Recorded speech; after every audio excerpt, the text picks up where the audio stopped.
Buchireddypalem municipality vice చైర్మన్ల పదవులకు ప్రభుత్వం notification విడుదల చేసింది. ఫిబ్రవరి 3వ తేదీ ఇద్దరు వైస్ చైర్మన్లను ఎన్నుకునేందుకు రంగం సిద్ధమవుతుంది. అయితే ఇప్పటి వరకు ఎవరికి వైస్ చైర్మన్ పదవులు దక్కుతాయా అనే ఆసక్తి ప్రజలలో అటు అధికారులలో నెలకొంది.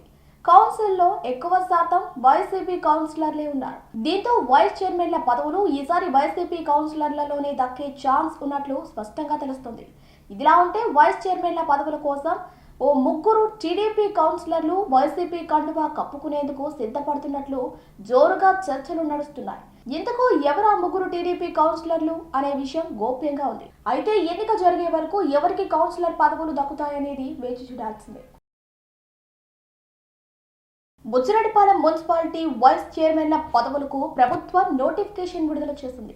ఫిబ్రవరి 3వ తేదీ ఇద్దరు వైస్ చైర్మన్లను ఎన్నుకునేందుకు రంగం సిద్ధమవుతుంది. అయితే ఇప్పటి వరకు ఎవరికి వైస్ చైర్మన్ పదవులు దక్కుతాయా అనే ఆసక్తి ప్రజలలో అటు అధికారులలో నెలకొంది. కౌన్సిల్లో ఎక్కువ శాతం వైసీపీ కౌన్సిలర్లే ఉన్నారు. దీంతో వైస్ చైర్మన్ల పదవులు ఈసారి వైసీపీ కౌన్సిలర్లలోనే దక్కే ఛాన్స్ ఉన్నట్లు స్పష్టంగా తెలుస్తుంది.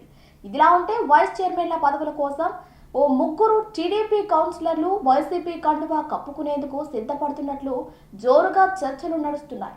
ఇంతకు ఎవరా ముగ్గురు టీడీపీ కౌన్సిలర్లు అనే విషయం గోప్యంగా ఉంది. అయితే ఎన్నిక జరిగే వరకు ఎవరికి కౌన్సిలర్ పదవులు దక్కుతాయనేది వేచి చూడాల్సిందే.